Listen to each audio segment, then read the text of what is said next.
Thanks, guys. Oh, yeah. Well, Is the mic on? Can everyone hear me? Thanks a lot, Sibe and Nina, for this story. Cool to hear how Cabao has been growing in the last year. Um, we're going to the next Q&A with Isabelle from Mollie. She's in the data department, and she invited Tom from Veloretti to talk about how Veloretti has been growing their business. Welcome, guys. hey. Yeah, thank you, Martijn. And hi, Tom. Thanks. Yeah, we're going to have a little chat about the experience of launching new products and going to different markets. Cool. Maybe before we start, a little bit about ourselves. Yeah, I'm Isabelle. I'm the head of data here at Mollie. And I joined about 2.5 years ago when we didn't have a data team at all. So I actually came in to help build up that whole data discipline here at Mollie. And you guys can imagine, as a PSP, we have, at the moment at least, about 125,000 active merchants, and we have so many different local payment methods that customers interact completely differently in the different regions that we're active in. So we have so much data, and that's just the payments portion of it, right? That's not even CRM data. That's not data that we see from the product, interacting with the product itself.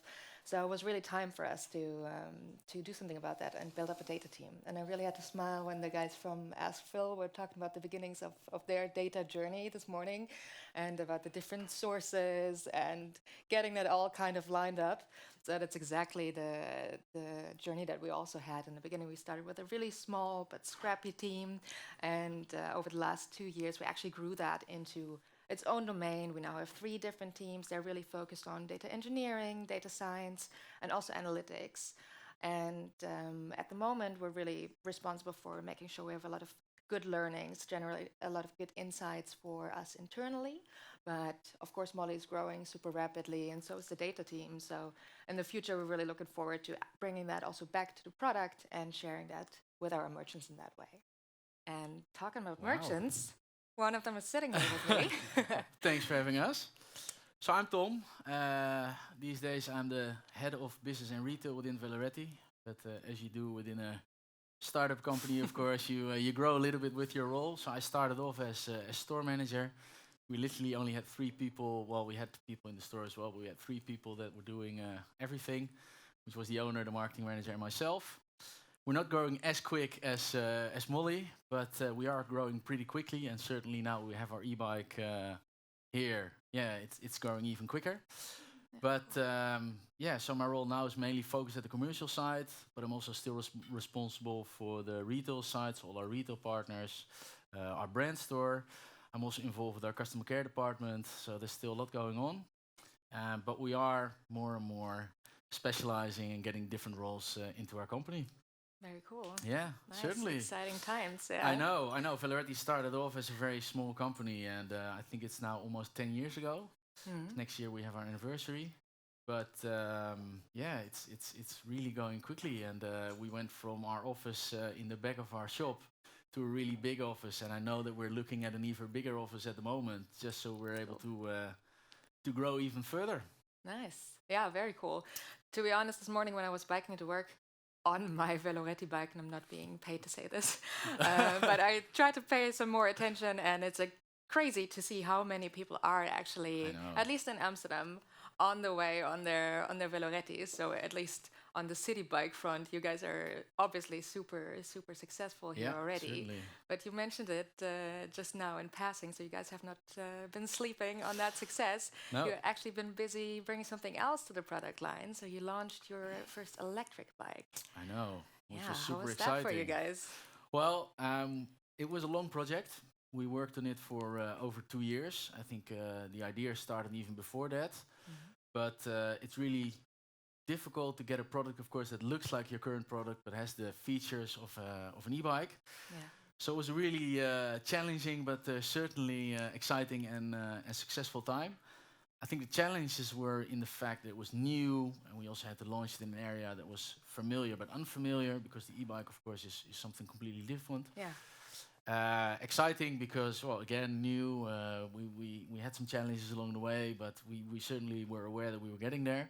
We're also building a new website because with a premium product, you want the premium experience. So the website, the whole experience should be up, and it was certainly successful.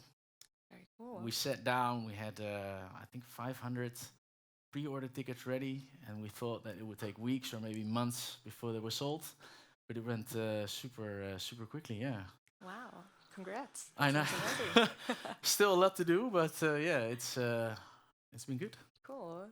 Yeah, you guys, of course, also have your home turf in the Netherlands, just as Mollie. Yeah, But you've also grown out of that by now. true. So I'm super curious to hear, like, what was the first country that you then branched out into, and Yeah. why did you choose that market? It took a bit of research, certainly because, well, you first look to your neighboring countries and you think about what's easy to get to, but because of a premium product, you also want to deliver on other aspects. One of the aspects was service, because we're an online brand, we don't have a lot of local presence, so we can certainly use our current partners to get the product there, but how from there on? So Germany, because of the scale of the country, and also because it's a neighboring country, but because we could provide the service, and Belgium were the first ones we went to, and also because of payment methods. I think for a premium product, you need different options, and I think that the best options were in those areas. So the first were Netherlands, well, because of our home turf, and then Germany because of the suitable cycling culture, and yeah, because it was the best for the service. Yeah, cool. And how does that process then look like for you guys? Are there specific things that you look at for like the decision making? Like any key things for you specifically? Well, we are still a startup, so everyone does a little bit of everything. Yeah. And the first thing you do is you sit down about what sounds logical. But then we also talk to our partners. We go to Mollie and say like, hey, we want to expand with our product. What's a wise option to go to? What are key or easy features for payment methods? Yeah. So yeah, we looked at different options. Spoke to all of our partners. Had to find some new partners as well, and those were actually the first steps. Cool. And you said suitable cycling culture. How do you determine that? Well, I think the ambition, of course, or maybe as a country, cycling should be embedded in the country. I think that if you look at the UK, for instance, and if you tell someone in the UK that you cycle as you cycle in Amsterdam, they would laugh at you. They would be like, you would kill yourself. So we certainly look at what could be a successful area to launch in. What could be, well, it's like telling your friends something, a good idea, first to test out, like, is that a good idea or not? And then if that's a good idea, you go to something bigger. Yeah. And that's how we started. So we first looked at more known areas, more known cultures. Also, the leasing options is something I'm working on. So we could copy what we do in the Netherlands to neighboring countries, to the countries we want to expand to. Yeah, I can imagine, especially in the more northern part than maybe of Germany, where things get a little bit flatter, a bit more like Germany. There's a lot of the really French Alps bikeable aren't a good cities. idea now. No, probably not. Yeah, I'm actually German myself, and I come from a very hilly area where that's also not probably not the prime area for cycling. But the more north you go, the better, I guess. I know, and we also look at the expectations of the customers. So for Germany, for instance, a German customer is completely different than the Dutch customer. The Dutch customer buys the product and then comes back to you with a load of questions, but hasn't looked at the terms and conditions, for instance. So German customers, we didn't know this, well, we knew it a little bit, but they really looked into every rule of our terms and conditions. They were talking about returns, they were talking about payment methods. Well, we do, yeah. And that was really something we weren't, when we looked at it, but we weren't prepared for it at all. So our team, who had to answer those questions, came back to us and be like, guys, this is something we could have explored more. Yeah. And also for the payment methods, I think that Dutch people just want the ease of use, but German customers, they also look at consumer protection, different split payment options, etc. So that's Yeah. really, yeah, that's really something we had to look at different than to our own little Yeah. crowd of people we knew. Yeah, it's super interesting that you say that because we, of course, see that in the data as well, right? Like in Holland, things are pretty straightforward. Ideal is really dominating the market, and people just want to have like a unfussy payment experience. Everybody's cool doing that on their phones, and that's not exactly the same thing in Germany. No. Germans really. They still love to get invoices for stuff. When I first came to the Netherlands, that was 6 years ago, and then I told my Dutch colleagues here, yeah, it's totally normal. You order something from Zalando, and then you just get a little paper slip in your package, and then you pay when you're ready to pay. Once Yeah. you got your stuff, and it's up to your expectations, and then you go and open your online banking, probably on your laptop, because you don't really do that on your phone, and then you initiate the payment yourself. So stuff that emulates that in terms of payment methods, like Klarna, or yeah, as you say, like customer protection payment methods, like PayPal, they're super strong then, of course. Yes. And that's such a difference in sentiment overall. Certainly, I think that the one thing we all have in common is that you want a fluent UX. Yeah. People want to come from an ad, or they want to come on your site. They want to ease through the page. Like that should be really fluent and simple. But once the purchase is being made, a German customer is very critical and really looks in depth in all the things that are written. Yeah. And because we started offering insurances, for instance, we also got to know that every rule has to be really well proportioned on your side. Everything has to be really written down, and well, they're very precise on things. Yeah. And if Yeah. it's not in their native language, they're also saying like, I don't understand. Exactly. We want to see things that look familiar. Yes. Also payment methods that we know, that we trust. Yeah. That's how we operate. Yeah. Yeah, no, that's completely true. Cool. And what would you say, like now that you went through all of that, what would be your advice to other brands that say, hey, we want to launch in a different market in Europe? Do you have any tips or any lessons you had to learn the hard way? Certainly. So, of course, we knew what we were doing with the city bikes, with our known data, and we knew what game we were playing. But as soon as you want to scale up or you want to introduce a new product, just be prepared as best as possible. Test everything, maybe 10 times or double that, I don't mind. But send a product to the country, have it being sent back, test all the different payment options, test the IP. Yeah. Keep testing.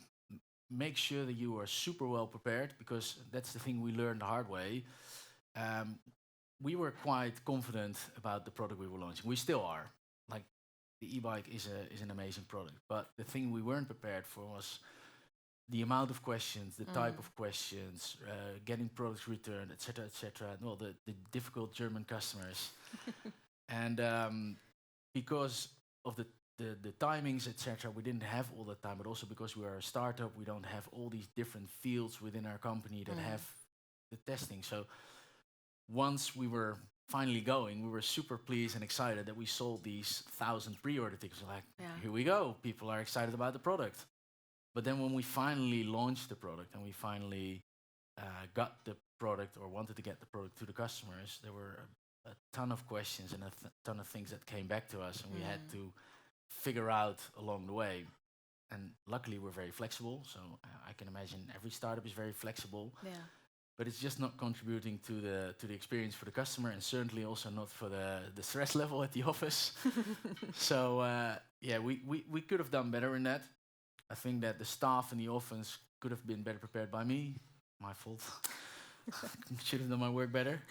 And again, we're very skilled in adapting and adjusting. But if you test it, if you keep trying, if you have some issues and you have that done before you go into the field, then you have these answers, you have these solutions. It's a lot of time saving. It's very well calming for the staff. They know what to do, and it's better for all the different fields within your company to work together to get this best experience for the customer. Yeah. Yeah, I think that's also something that we definitely learned over time going into different markets. That it's really a trap to think just because you're going to a neighboring country, Yes. people are going to tick in a similar way and like have a similar view on things. But that's really not the case. So, yeah, you already said testing, of course. So, did that also play a role in you guys now launching the electric bike? Did you use a lot of customer data that you had access to determine new products or like for the launch? Any specific things there? I think for the e-bike, it was mostly an idea, and also the fact that e-bikes, of course, were very upcoming. So it wasn't necessarily data from our customers. We had a few questions here and there, but we have a pretty good KYC. We know what they want. We look at sales data. We have a little bit of internal data, but we make use of external companies who look at the Google ads that are running, which are good. Well, we look at our own sales, of course, that are good, but that's about it. We did use it for the colors, the right colors. We did use it for a few other aspects, like we have a few different SKUs. And looking at the best selling ones, we chose that the Cafe Racer was the one, well, we call it the Ivy, and the Cafe Racer for men, the Ace for the other one, and then also to determine the colors. But we do use it now for our city bikes still. I'm talking a lot about the e-bikes, but more than half of our business is still our city bikes. So looking at what products run well, we decide whether to skip them and take them out of our collection. Like we literally had tons of different colors and SKUs, and we had purple bikes, and it was really cool at the start. But if you have a few bikes in your warehouse that just don't sell and they keep sitting there, that doesn't contribute, of course, to well the space. So we scaled down on those. But then we upped, based on the data, we upped some other colors and some options, but also looking at demands from neighboring countries like Germany, France, for different options that need to be put on the bike and that were good Yeah, sellers. I can imagine that it's even probably not legal in Germany to have a bike without a handbrake on the street. We always tell them, of course, that we sell one bike and you can make it appropriate for your country. It's in our terms and conditions, but we thought it would be good to add a bike that was road legal for Germany and France and Belgium. So yeah, you're right. Yeah, very cool. And do you also still sometimes make some choices where you just say, hey, like we're just gonna do this on a whim, even though there's no data there, and we're just gonna take a little risk and see if something works? Less and less. Like I said, when we were only the three of us in the store, it was pretty simple. We had a good idea about a color or a different option and whatever, and we thought, let's do it. But now we look at more structured data also from some external partners. They use Google, of course, to see what's hot and happening, what works, what doesn't work. But we also look around, and we are certainly, because we're scaling up, we certainly want to get those functions in our company, so like an e-commerce manager, a data analyst, a growth marketer, etc. Just because it makes decisions easier, and I think also it saves a lot of time. You have someone who is committed to your brand or to your product, and based on the data, you can make the right decisions to go left or right. We've built our new website. Ask Phil helped us with that. For the e-bike, we had like an MVP, but now we're doing a full makeover.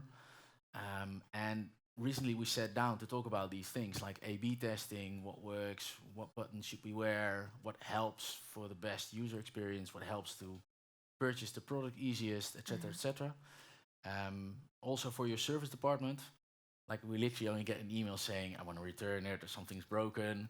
But if you have that on the back end, or if you have that easy to reach for the customer, it helps the experience, it helps for you to save a lot of time, and we get to see whether some products are more faulty than others. Now we call the supply chain manager and say, hey, do you see an increase in certain spare parts? And then he says yes or no, but he's also very busy. If we have that data ready in the back end, we can make wise decisions. We can decide maybe to get rid of a certain supplier and get another one in, or maybe to produce more bikes of a certain type. Because we see that they are a good running products. Yeah, very cool. Maybe you guys are gonna have your own little data team soon. Yes, I hope so. We're on the lookout. So if you know anyone who wants to become our e-commerce manager or our growth marketer, we're certainly on the lookout.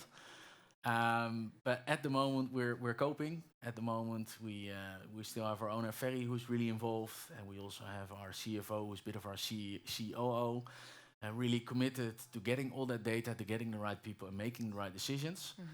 And I help a little bit on the side. But altogether, we're managing, but we want to have specialists. We want to have people that make decisions based on the right things, and we also want to get all the different components in, and not just based on a good running ad or a good selling product, but maybe also on the return rate, and maybe also on the amount of customer questions on a certain field.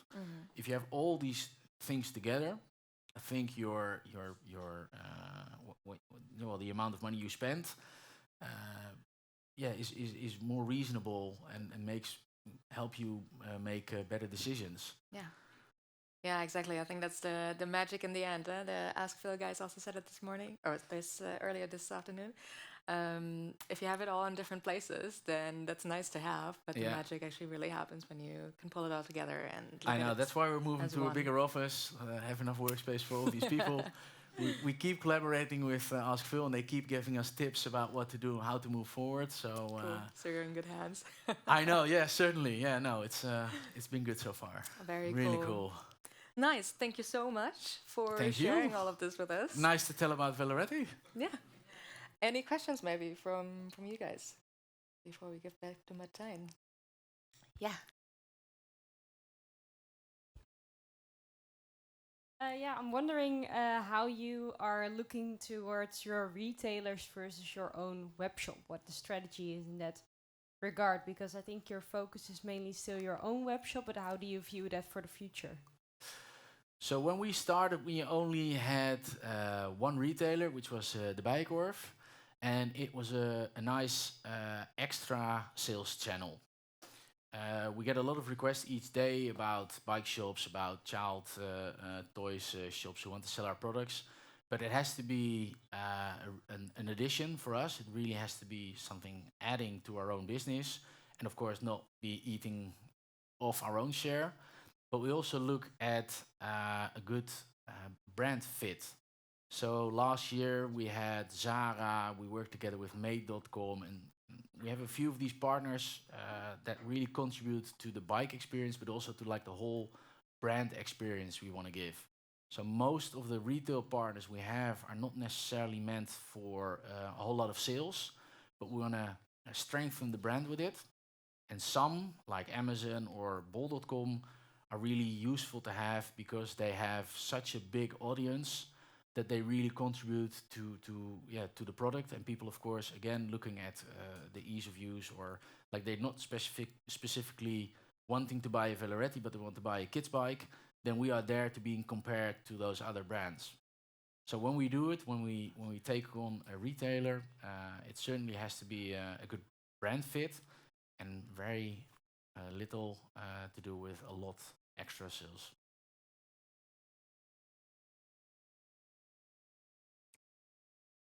There's another one. For Mollie, right? Are you sweating already? No, this one will be easy.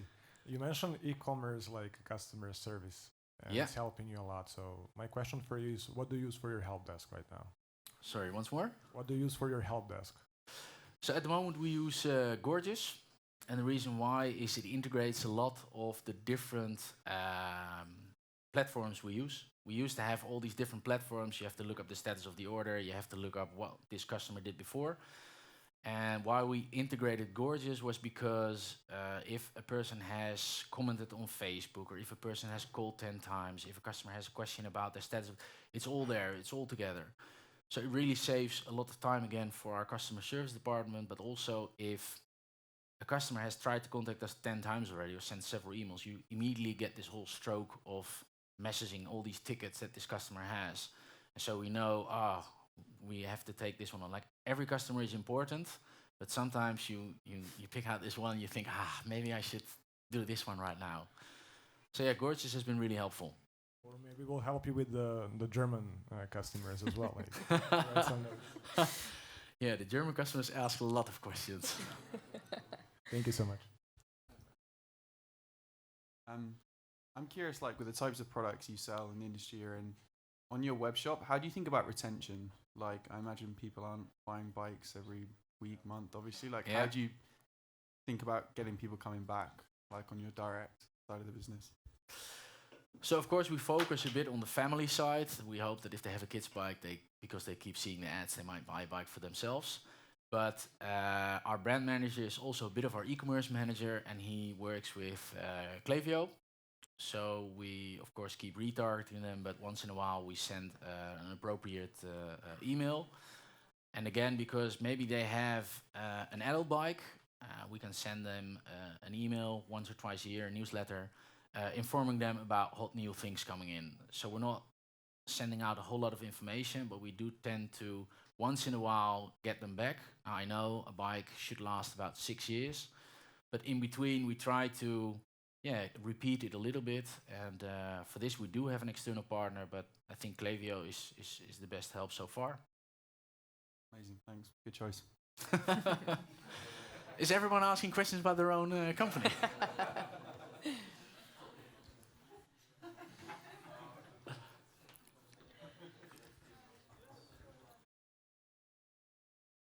So you were talking about channels eating up your turnover of your web shop. How do you think about the marketing channels you mentioned as bol.com and Amazon? Yeah. Aren't those marketplaces eating up your revenue from your web shop? They are, but because of the high amount of visitors, of course, you get a more spread audience to be able to target them with the product. What I mean with that is that mainly like bike shops or child toy shops or whatever not, they have a really high commission. So they ask about anywhere between 20 and 40% commission. And that's, well, we are a really sharp price point. So every bit that we do not earn our own cuts in our own profit. And then you have to look at these decisions. So for bol.com, Amazon, we have really good rates. We have a really good contract. And the huge amounts of audience they have is in addition to our own channel. So a local bike shop, if they sell our bikes, it just, it wouldn't work in that way. And that's the reason why we decide to use those partners. So the marketplaces contribute to your marketing strategy instead of the more sales. So it gives you more brand awareness. Yeah, like I said before, if you have a person who's looking for a kid's bike, they probably don't necessarily immediately use the term Veloretti. Like we hope we've targeted them and we hope they've seen it somewhere and that they look for the Veloretti specifically. But if they want to compare bikes, we want our bike, of course, to be really out there. So if they look for kids' bikes, you see the comparison. And I don't know, we don't have 1 million visitors a day on our website. So partners like Amazon and bol.com, but also, and this is one other thing, they sometimes guarantee like next day delivery or such. That might be a reason for a consumer to look on bol.com instead of our own sales channel. Do you get data from them as well? Yeah. Yeah, we have meetings once a month, but we also get reports. We have a backend we can have a look at. We see the sales, we see the visitors, we see the terms they're being used to look for bikes. So we have quite a good collaboration with that. Okay, thanks.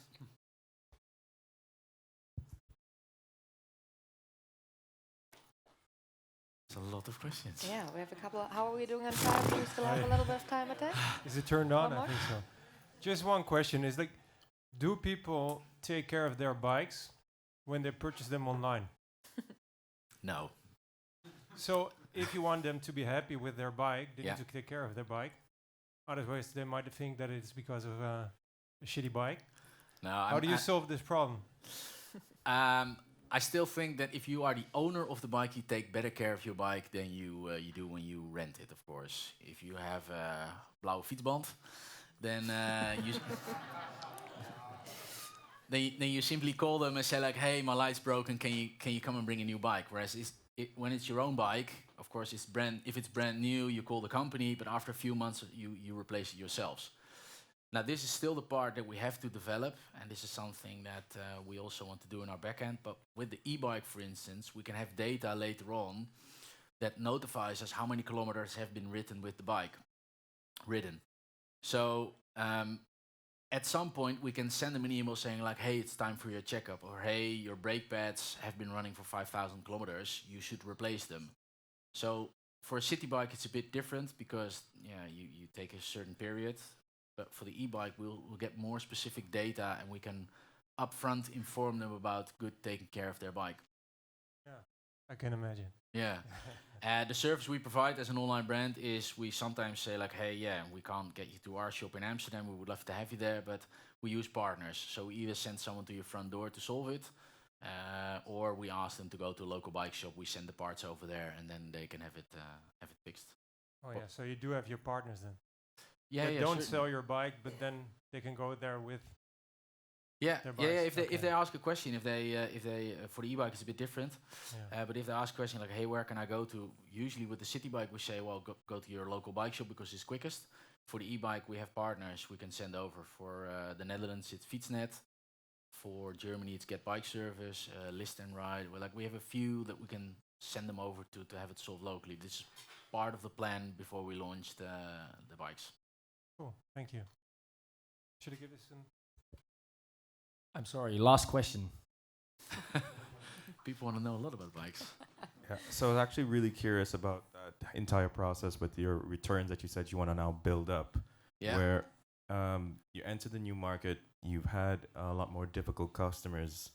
So it's an opportunity to now leverage that information to find where your failure rates are, down to supply chain, where you can now start leveraging all that data that's coming in, because the Dutch customer may look at the bike, as you say, you have it for 6 years, maybe they look at it for a few times, and then you don't really know what the longevity of each individual part is. So being able to really break down your supply chain and see what's actually your weaknesses there while you're entering these new markets as new points of information. Yeah. I think you answered the question already. Yeah, never mind. No, but this is exactly it. So what we used to have is we sold the bike and that was about it. Like people came back to us, but we didn't really learn about it. The last few months, maybe the last year, we more and more looked into our systems to see what parts are being requested a lot. In Germany, again, how the return would work, etc. So this is something that is growing now. This is not something we have ready at the moment. But in Gorgeous, for instance, we use tags to see what questions are being asked a lot, and we can improve on those parts. Where the shoe squeezes the most, I think is the term to use it. That's something that we're figuring out at the moment, and also the things that we're trying to improve in best. But I think most of the questions was answered by yourself already. Yeah. Yeah. Yeah, I know that Ask Phil already tipped us about another platform to use for that. Hey, sorry, last question. Here. Oh, sorry. Nah, it's okay, don't worry. I just had again. a question. You mentioned in the e-bikes that you guys would track the kilometers a person would take with their e-bike to retarget them through either Klaviyo or whatever segmentation you're using to tell them to either change your bike paddles or whatever the method is. But how ethical do you think that is, and do you think that would not deter customers from like sharing that information or opting out of sharing that information? Because if they know they're being tracked or how many kilometers they're riding, that can cause a bit of a problem, wouldn't it? True, it could be, but I don't think that people would be hesitant when we inform them about a service thing. Like it's not out there yet. We're not stalking people yet, but it's certainly something we're looking in. So if we can see that someone has ridden 5,000 kilometers and the maximum amount of kilometers for brake pads is 5,000, I think it's super useful to get a notification and say like, hey, isn't it time? And we don't say like, hey, we've seen you've ridden 5,000 kilometers, but isn't it time for a checkup? Yeah, definitely. I feel like it's a really good idea. It's just the way it will be implemented that's a bit touchy, isn't it? It's very complex, I know. Yeah. But I think there's also a difference in like tracking where somebody's actually going, like really tracking the location, and also of the 5,000 kilometers, or actually notifying them about something that's like beneficial to their safety. So I think that's Hey still a Tom, we bit can of a- see you at Club X, and 300. It's time for your checkup. Yeah. Exactly.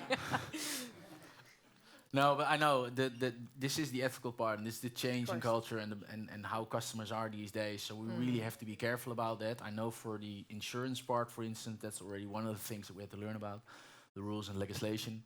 Yeah. But this is another part. So we're not tracking at the moment, but this is the idea we have to be able to provide our customers with suitable solutions. Very cool. Very interesting. Thanks.